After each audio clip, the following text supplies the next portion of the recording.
Assalamualaikum warahmatullahi wabarakatuh. Nama saya Dr. Cudera Dewi, SPI MSI. Saya menempuh studi sarjana pada tahun 2009 pada program studi budidaya perairan di Universitas Syekh Kuala.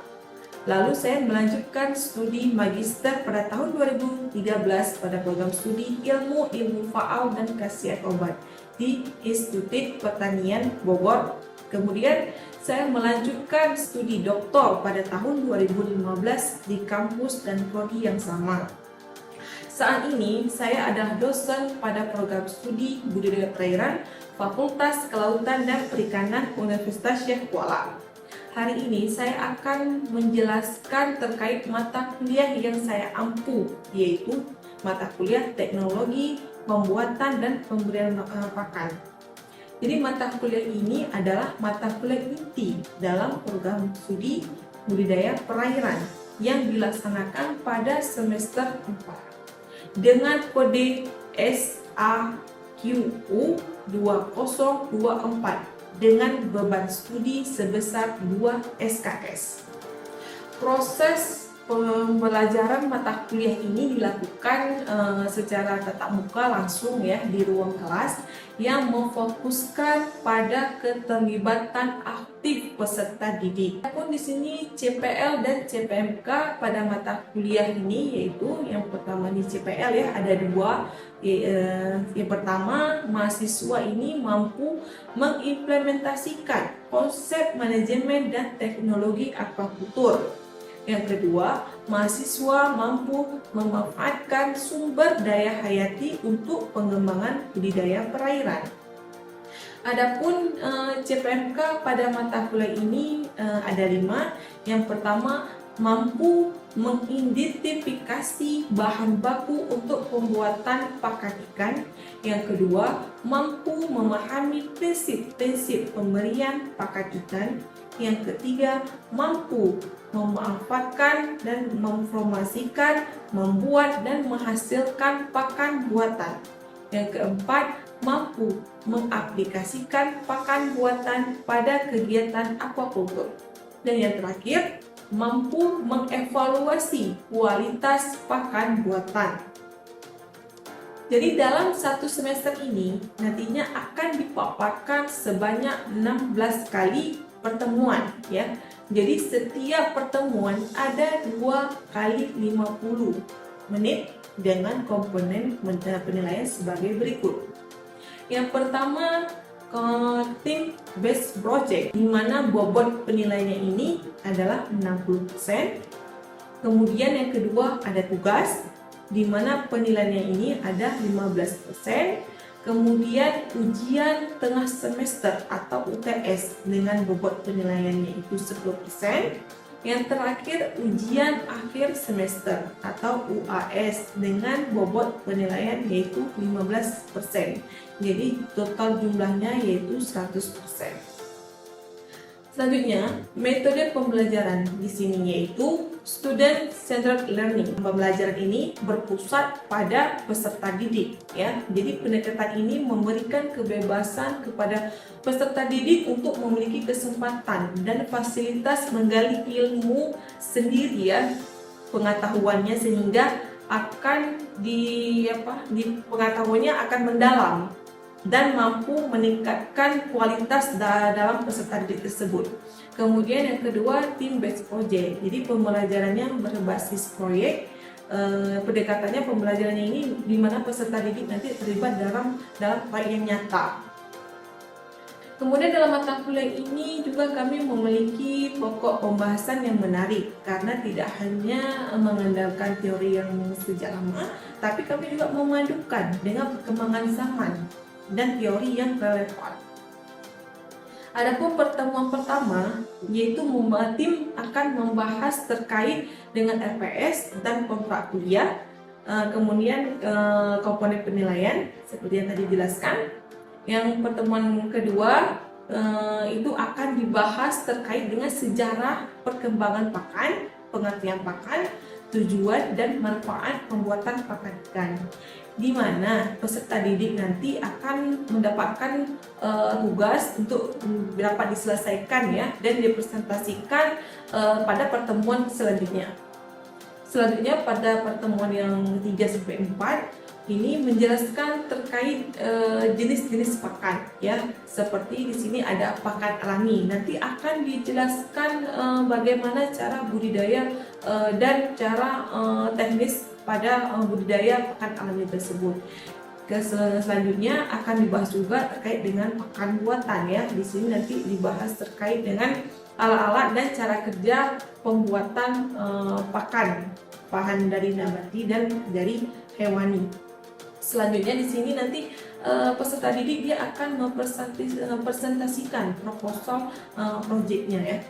Selanjutnya pada pertemuan 5 sampai 7 ini materinya terkait dengan cara formulasi pakan buatan ikan dengan menggunakan metode wujud sangkar Latin.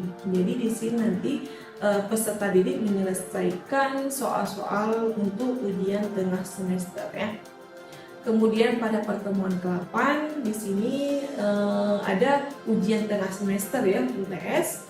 Selanjutnya pada pertemuan ke-9 sampai 12 di sini materinya terkait mengaplikasikan penyusunan langsung ikan menggunakan program aplikasi Excel ya. Jadi sini nanti akan menyusun langsung pakan ikan, jadi terus membuat pakan ikan dengan menimbang, mencampur dan mencetaknya. Selanjutnya penyimpanan juga pakan ikan juga akan diajarkan pada materi pertemuan ini.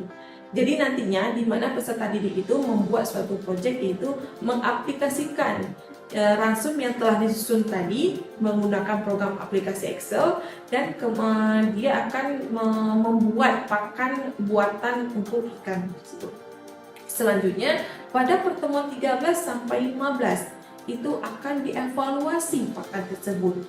Jadi di mana nanti peserta didik itu harus mampu dia melakukan evaluasi pakan, di mana nanti kita akan menguji pengujian fisik, pengujian kimia dan pengujian biologi ya. Di sini nanti peserta didik itu akan mempresentasikan proyek yang telah mereka lakukan ya. Selanjutnya pertemuan 16 itu ada ujian akhir semester ya.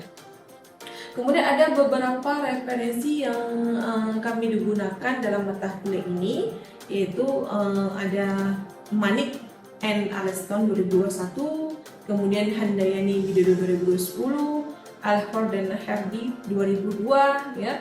Selanjutnya kemudian ada juga artikel ilmiah yang dapat dibaca ya terkait isu-isu terkini dalam dunia pakan dan nutrisi pada Google Scholar, dapat dilihat pada halaman berikut ini ya.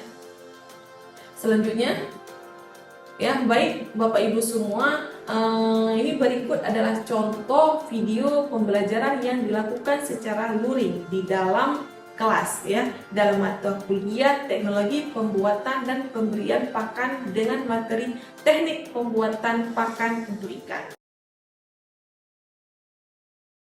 Assalamualaikum warahmatullahi wabarakatuh. Waalaikumsalam warahmatullahi wabarakatuh. Apa kabar kalian semua? Baik. Oke, kita ketemu lagi ya di pertemuan selanjutnya. Tetapi sebelum kita masuki pembelajaran, ada baiknya kita berdoa dulu ya, menurut kepercayaan masing-masing. Doa selesai. Ya. Jadi selanjutnya kita absen dulu ya. Coba absen bismillah masing-masing. Jangan yang ketinggalan.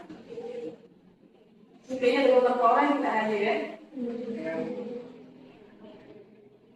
Oke. Sudah. Dan kita ini masuk pertemuan ke-11 ya, terkait dengan teknik pembuatan pada pakan ikan. Ya. Sebelumnya saya mau mereview kembali nih yang materi kemarin ya, minggu kemarin. Siapa yang bisa? Saya Bu. Ya, silakan. Coba istri. Jadi minggu lalu kita sudah belajar mengenai teknik pengolahan pakan.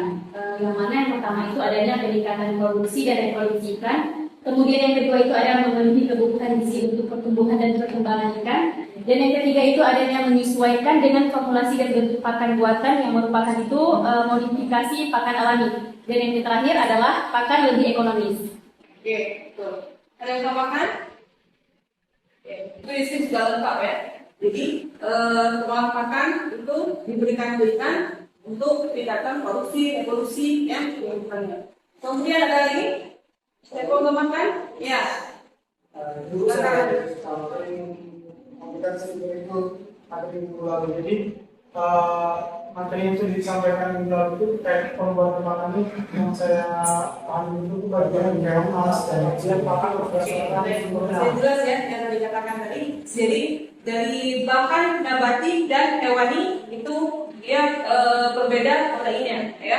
Dimana kalau nabati ini contohnya tadi seperti yang dibilang dari tepung kedelai ya, dari tepung dedak ya, sedangkan dari protein hewani dari biomas ya, tepung ikan ya, dan sebagainya. Oke, selanjutnya kita masuk ke materi cara pembuatan pakan. Jadi langkah pertama pada saat kalian ingin membuat pakan, pertama tetapkan dulu tujuan membuat pakannya ya. Pertama harus tetapkan pakan apa yang kita mau buat. Apakah pakan untuk ikan yang karnivora kah, atau omnivora? Ya, contohnya di sini saya contohkan ikan lele. Ikan lele itu dia habitatnya apa? Ya, jenis makannya karnivora. Ya, dia sebenarnya omnivore, tapi lebih mengarah ke karnivora. Ya, jadi kalau kita mau buat pakan, harusnya bahan bakunya lebih kemana? Kita balik gitu. Protein apa? Oke, hewani. Jadi perbanyak protein hewani. Yang contohnya tadi ikan, biomas ya dari hewan. Jadi langkah pertama tetapkan dulu tujuan perbuatan makannya. Ya, pertama harus tetapkan ikannya, ikan lele. Di sini kandungan nutrisi yang kita buat ini contohnya 30% untuk ikan lele. Jadi pertumbuhan untuk ikan lele itu dia pakannya itu harusnya 30% ya. Beda kalau dia mencapai ukuran untuk kita yang jadi indukan ya. Kalau indukan itu dia biasanya 30%. Jadi ini karena untuk pembesaran, jadi kita buat pakannya untuk ikan lele proteinnya 30% ya. Kemudian langkah kedua ini kita menetapkan bahan pakan yang akan dijadikan bahan pembuat pakan ikan ya. Sudah diketahui sebelumnya saya sudah pernah juga menjelaskan terkait ini. Jadi kalau kita mau milih pakan yang kita buat untuk pakan ikan, dia memiliki syarat tertentu. Ya, contohnya seperti ini, memiliki nilai gizinya lebih tinggi. Ya, kedua, mudah diperoleh. Ketiga, mudah diolah. Ya, jangan nanti kita kasih makan ke ikan tidak bisa diolah si ikannya. Kemudian mudah dicerna ikan itu. Selanjutnya harga relatif murah. Terus tidak mengandung racun. Ya, selanjutnya bukan makanan pokok bagi manusia. Ya, jika pakan bahan baku yang kita jadikan itu bahan pokok untuk manusia akan menjadi persaingan ya antara manusia dengan pakan yang kita buat nantinya dibersihkan. Kemudian langkah ketiga, ini menganalisis kandungan nutrisi bahan pakan yang akan digunakan. Ya, di sini pada saat kita sudah buat pakan, kita analisis kandungan pakannya itu. Untuk apa tujuannya? Agar ikan itu kita tahu nanti protein untuk ikan kita berikan berapa persen. Kalau kurang dari 30, maka nanti mungkin pertemuannya itu lambat. Pertemuan lambat itu kenapa? Mungkin saja protein kita kurang, ya kan? Kadar nutrisinya tidak seimbang, ya. Jadi efeknya si ikan tidak akan tumbuh, tidak ada pertumbuhannya. Ya kan? Jadi maka harus kita analisis kandungannya, kandungan nutrisinya.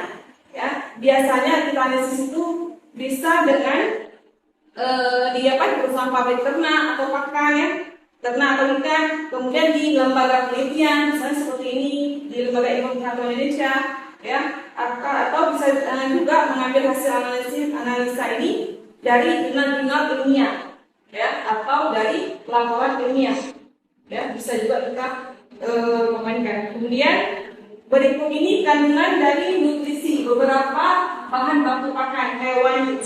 Ya, jadi ini antara jenis bahan hewani ini ada beberapa ini. Dia berbeda-beda protein, lemak, serat asam dan kadar abunya. Ya, di sini dapat dilihat tepung ikan lokal. Ini kadar proteinnya 44,7%. Ya, tapi Mungkin pada saat kita buat sendiri tepung ikan ini, bisa kita beli ikan yang di pasar, kemudian kita olah sendiri, kita jemur, kita blender, ya, terus kita ayak, ya, kemudian jadilah tepung. Mungkin pada saat kita menguji kadar proteinnya, kadar proteinnya itu akan berbeda dengan yang di pabrik tadi, karena apa?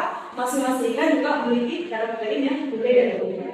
Ya. Kemudian juga sama juga kayak tepung kepala udang, tepung limbah ayam, tepung keong mas, tepung darah, tepung rawon, tepung nasi cumi, dan tepung kerang hijau. Itu semua proteinnya, kadar protein atau komposisi proteinnya akan berbeda-beda.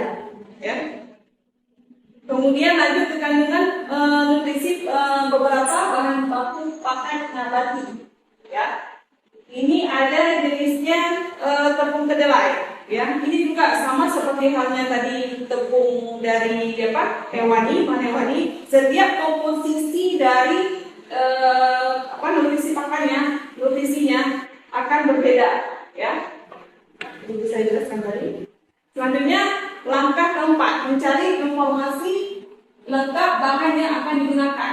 Ya, jadi selain kita analisa kandungan nutrisinya itu, kita juga harus mencari informasi terkait dengan pertama faktor pembatasnya. Jadi penggunaan bahan pakan yang akan digunakan, contohnya penggunaan kedelai, ya, dia tidak perlu banyak karena mengandung zat anti gliksin, jadi anti nutrisi. Jadi dia tidak dapat menghambat penyerapan protein oleh tubuh si ikan. Jadi untuk kalau kita merasa kita mau bahan bakunya itu dari tepung kedelai, itu memang tidak ada tekanannya juga, masih tidak boleh terlalu banyak dan dia juga belum sedikit. Ya. Kemudian yang kedua, batas maksimum penggunaan, ya, contohnya ini. Nah, ikan karnivor tidak boleh lebih dari 20% untuk diberikan ke ikan, ya, herbivor. Karnivor ikan apa? Apa? Dia pemakan daging, ya. Jadi kalau kita kasih dedak terlalu banyak, dia tidak bisa mencerna. Karena apa? Karena si ikan karnivor ini dia ususnya sedikit, pendek. Nah, pendek saya. Jadi tidak bisa mengolah pakan yang banyak kandungan serat asamnya yang tinggi, ya kan? Kemudian yang ketiga, perlakuan apa saja yang harus dilakukan agar pakan tetap berkualitas. Ya, contohnya di sini jagung giling harus dalam kondisi kering agar langsung yang disekan tidak menggumpal. Ya, harus ini. Ini dia bahan pakan itu harus yang berkualitas. Selanjutnya langkah kelima baru menyusun formulasi langsung. Ya, jadi sebenarnya kita sudah nyusunnya formulasi langsungnya, ya. Ada pakai metode error atau pesan subscribe. Jadi sudah ada ini formulasinya. Kemudian setelah itu apa harus kita lakukan? Kita buat pakannya, ya kan? Berikut ini tahapan proses pembuatan pakan. Ya. Sampai di sini ada yang ditanyakan? Oke, kita lanjut, ya. Jadi ini tahapan pembuatan pakan. Pertama, penggilingan, ya, penggilingan bahan baku kasar. Ya. Yang kedua, penimbangan. Setelah digiling, ditimbang. Setelah ditimbang, kita campur. Ya. Setelah campur, kita cetak. Ya. Kemudian kita conditioning. Selanjutnya pengeringan dan penyimpanan. Kemudian proses-proses lainnya. Ya. Dan kita bahas satu-satu. Pertama penggilingan. Ya. Penggilingan di sini dia harus penggilingan adalah proses memperkecil dan menghaluskan bahan. Jadi harusnya pada saat kita mau jadikan dia tepung, ya, dia harus terlalu butirannya itu harus terlalu halus, ya, agar apa? Nantinya pada saat kita mencampurkan bahan, ya, pada saat kita proses selanjutnya, ya, selanjutnya nanti pakan itu dia tidak Ini bagus gitu ya untuk pada saat kita mau paling ya tidak terpecahkan gitu ya. Setelah proses pilihan, nah, jadi berikut ini mesin pilihan bahan pakan dan tepung yang dihasilkan. Sebelah kiri mesinnya, sebelah kanan tepung yang telah dihasilkan dari penggilingan tersebut. Kemudian pengayakan. Nah, setelah ini diayak. Nah, ini diayak untuk mendapatkan ukuran partikel yang sesuai dengan kebutuhan, ya.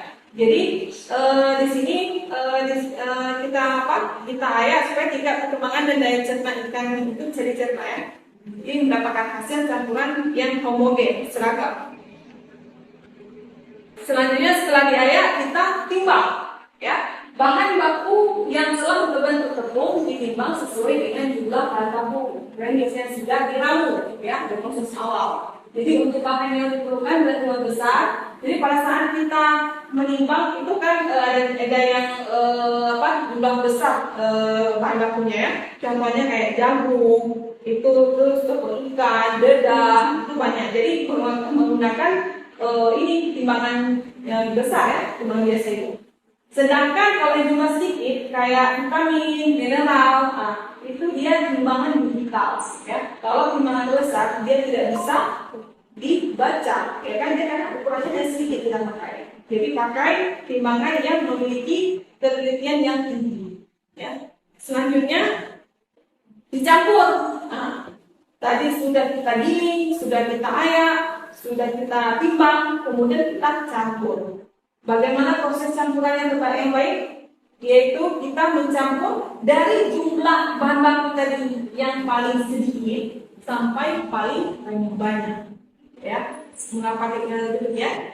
Karena jika dari yang banyak dulu, dia tidak akan bisa tercampur dengan secara homogen merata. Jadi makanya kita ambil yang kecil dulu. Apa tadi? Yang paling sedikit? Vitamin, mineral. Ya, terus baru dicampur tepung jagung atau tepung kedelai, ya, kemudian tepung ikan, baru nanti dedak yang lebih banyak. Itu yang terakhir, ya. Itu jadi kita dari kecil dulu sampai jumlahnya yang banyak agar homogen. Dan berikut ini mesin pengaduk bahan kapasitas 150 kg dan 1000 kg. Kalau 150 kg itu sudah sekarang ini ya, paling ya. Misalnya kayak segini. Kita yang ada kalau di ini berkira 10 kilo ya. Kemudian dicetak ya. Setelah kita tadi sudah lakukan, kita cetak. Berikut ini mesin cetaknya ya. Kita sederhana. Jadi kita cetak ukurannya itu 3 cm.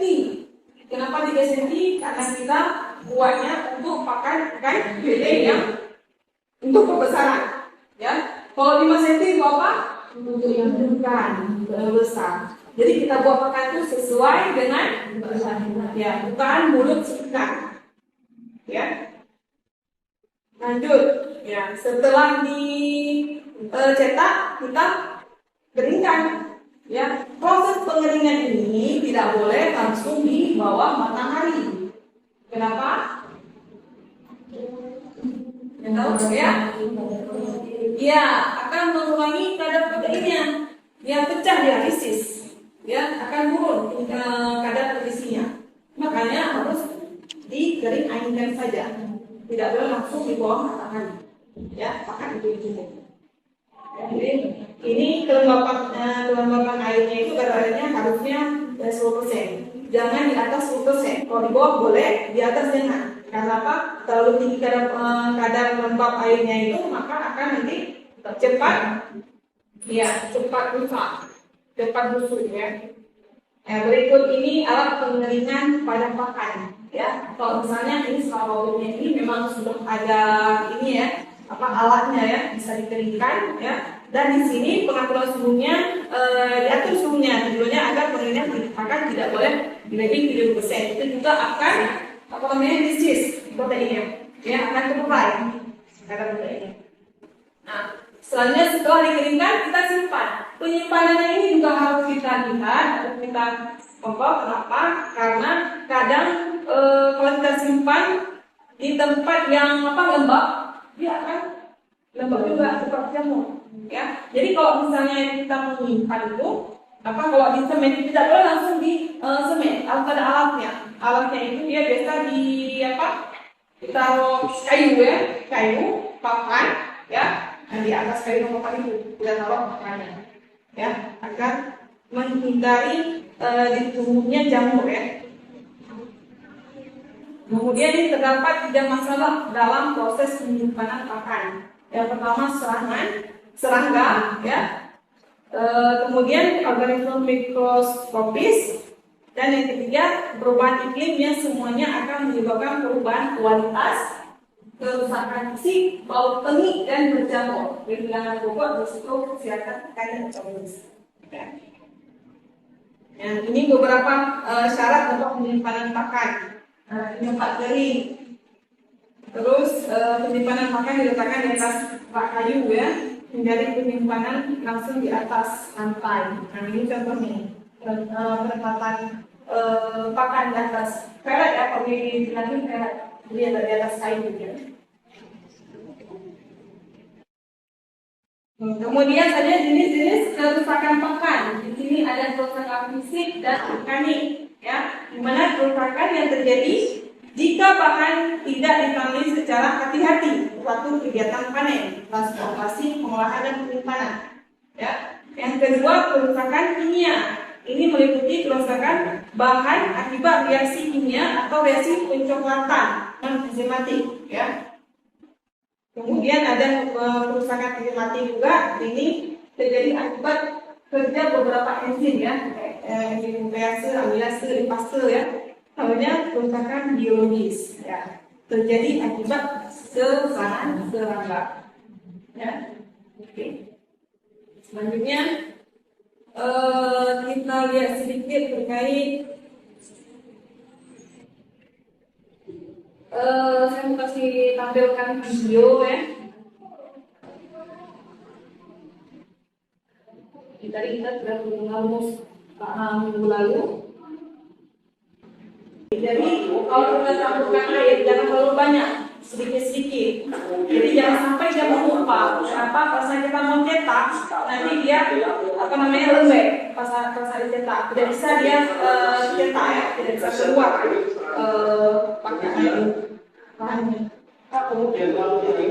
Diaduk yang seperti saya jelaskan tadi ya. Jadi siapa yang saya ingin mereview video tadi ya, terkait dengan pencampuran ya, pembuatan pencampuran. Coba siapa yang bisa? Ya, Bella silakan. Tadi biasanya bapak tadi mulai pemilihan bahan baku, terus dihaluskan sampai bentuk tepung halus, terus mulai ditimbang sesuai takaran formulasi pakan yang sudah ditentukan, terus baru dilakukan pencampuran pakan mulai dari ukuran yang paling terkecil agar homogennya tepat. Selanjutnya baru dilakukan cetakan dan jadi pakan yang diinginkan. Oke, jelas ya yang tadi kita diskusikan ya dengan yang dipaparkan oleh video ya. Oke, cukup sekian untuk hari ini ya. Jadi kita akan sambung ke minggu depan ya. Oke, jadi nanti ada tugas yang akan saya berikan ya. Jadi kita akan bahas keilmuan ya. Cukup sekian materi tentang hari ini. Assalamualaikum warahmatullahi wabarakatuh. Demikian cuplikan video mengajar kami pada mata kuliah teknologi pembuatan dan pemberian pakan dengan kode mata kuliah SAQU 2024. Semoga bermanfaat. Assalamualaikum warahmatullahi wabarakatuh.